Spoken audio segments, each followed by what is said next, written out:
Hai, saya Fikri Adi Wicaksono. Selama beberapa dekade terakhir, teknologi kian berkembang secara pesat. Berawal dari diciptakannya alat yang bernama komputer, yang membuka segala peluang dan pengembangan inovasi teknologi, hingga merubah cara pandang kita bagaimana kita berinteraksi dengan teknologi tersebut. Fokus teknologi inilah yang menciptakan bidang pengembangan yang kita kenal sekarang dengan HCI, Human Computer Interaction. Oke, jadi apa sih HCI itu? Well, HCI adalah segala teknologi yang berhubungan dengan interaksi antara manusia dan komputer. Di sini HCI memiliki peran yaitu menciptakan kemudahan antarmuka antara manusia dengan komputer, sehingga perangkat komputer tersebut dapat lebih berguna bagi penggunanya. Oke, interaksi dengan komputer itu banyak sekali jenisnya. Contohnya di kehidupan sekarang, kita menggunakan komputer pribadi atau PC, laptop, smartphone, smart TV, smartwatch, smart glasses, smart helmet, smart toilet, smart home, smart city, smart country, and smart people. Skip. Jadi apa sih yang membuat suatu perangkat memiliki desain yang bagus? Well, menurut konsep HCI, terdapat 3 konsep yang membuat suatu perangkat tersebut usable, yaitu accessible, simple, dan useful, atau yang bisa saya singkat dengan konsep AISU. No, bukan AISU yang itu, oke? Skip. Accessible, mudah diakses. Perangkat tersebut dapat dikontrol atau dinavigasikan dengan mudah. Simple, sederhana. Walaupun fiturnya kompleks, namun fitur-fitur tersebut dikemas sedemikian rupa sehingga tidak membingungkan penggunanya. Useful, perangkat tersebut ya harus berguna dong. Jadi bagaimana sih agar perangkat yang diciptakan dapat memenuhi 3 konsep tersebut? Well, jawabannya adalah dengan melakukan pendekatan VSD atau Value Sensitive Design, di mana perancangan desain perangkat didasarkan atas perilaku dan kebutuhan manusia, sehingga perangkat tersebut diharapkan dapat diminati oleh beragam masyarakat dengan selera yang berbeda-beda. Oke, beralih dari teori, kali ini saya akan memberikan satu contoh produk yang saya kira memenuhi kriteria ketiga konsep yang telah disebutkan sebelumnya. Apa itu? Ini dia.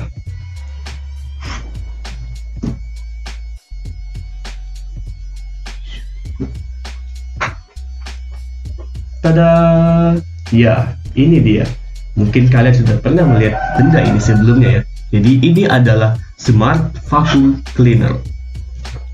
Sebuah vacuum cleaner pintar yang beroperasi secara otomatis menghilangkan debu sekaligus mengepel permukaan layaknya sebuah sapu dan pel yang digabungkan menjadi satu alat. Contoh produk yang saya ambil di sini adalah Roborock S6 Robot Vacuum Cleaner. Mungkin kalian bertanya-tanya kenapa alat bernama vacuum cleaner ini diciptakan. Mari kita lihat alasannya. Dahulu, untuk dapat membersihkan debu dan karpet, kita menggunakan alat ini dan alat ini, yang konon katanya sangat efektif digunakan sebagai media pembelajaran. Namun penggunaan alat ini dirasa kurang efektif dalam menyelesaikan tugasnya karena debu yang telah disapu biasanya akan berterbangan dan kembali menempel, bahkan dapat terhisap kembali oleh manusia. Seiring berjalannya waktu, para ilmuwan dan peneliti pun mencoba memecahkan masalah ini, hingga pada akhirnya ditemukanlah sebuah alat yang dapat membersihkan debu. Mulai dari alat ini, kemudian berkembang dan terus berkembang, hingga menjadi alat yang kita kenal sekarang ini. Dari sejarah tadi kita dapat kesimpulan bahwa pendekatan VSD, Value Sensitive Design, dari produk ini adalah didasari atas kebutuhan manusia yang ingin agar pekerjaan menyapu dan mengepel ini dapat dilakukan secara efektif dan praktis. Kalau jadi apa sih yang bisa dapat dilakukan oleh Roborock S6 ini? Mari kita lihat keunggulannya. Yang pertama adalah 2-in-1. Seperti yang sudah disinggung sebelumnya bahwa alat ini mampu melakukan pekerjaan menyapu sekaligus mengepel permukaan lantai secara bersamaan.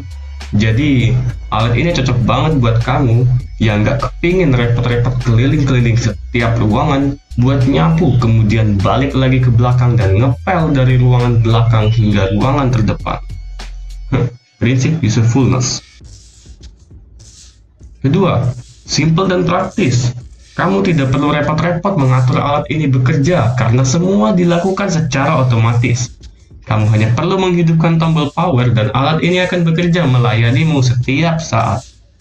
Kamu tidak perlu khawatir perangkat ini terjatuh dari tangga, salto belakang dari ketinggian, atau bahkan tersesat hingga ke hutan belantara.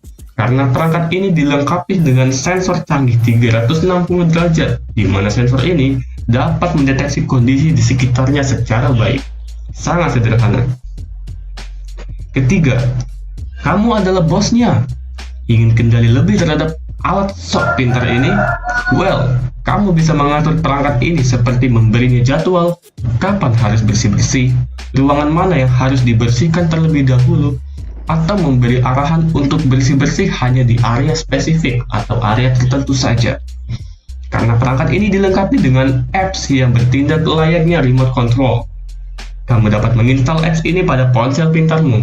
Jika kamu pengguna iPhone, kamu dapat mendownloadnya di App Store. Dan jika kamu pengguna ponsel Android, kamu bisa mendownloadnya melalui Google Play Store. Akses yang sangat mudah. Baik, itu tadi adalah opini saya mengenai keunggulannya. Bagaimana dengan kekurangannya? Tidak ada. Skip. Oke, menurut saya menjadi kekurangannya adalah pertama di bagian brush atau penyapunya, di mana di bagian ini sama seperti penyapu konvensional, bulu-bulu ini akan rusak seiring dengan pemakaian, sehingga mengharuskan penggunanya untuk mengganti brush tersebut secara berkala. Well, mungkin masalah ini dapat diatasi dengan cara mengganti brush tersebut dengan bahan yang tahan lama atau mencampurkannya dengan bahan-bahan seperti karet, plastik, atau bahan lainnya yang sekiranya dapat memperlambat kerusakan bulu-bulu brush tersebut. Yang kedua adalah sensornya, di mana alat ini masih belum bisa mengenal secara akurat benda-benda di sekitar yang memiliki ukuran lebih kecil dari 5 x 3 cm. Contohnya adalah kabel. Mungkin masalah ini dapat diatasi oleh pengguna dengan menyetel perangkat agar tidak melintasi benda tersebut melalui kontrol manual yang dapat diatur dari apps-nya. Namun, cara ini hanya efektif jika posisi benda tersebut tidak berpindah dari satu area ke area lainnya. Well, itulah review yang bisa saya berikan. Terlepas dari semua kekurangan yang ada, saya yakin teknologi smart vacuum cleaner ini dapat terus berkembang setiap waktunya dengan inovasi teknologi-teknologi yang terbaru. Saya Fikri Adi Wicaksono, izin undur diri dari video ini. Terima kasih dan sampai jumpa. Hai Google. Halo, Fikri. Ada yang bisa saya bantu? Nge-beatbox dong. Saya sudah menunggu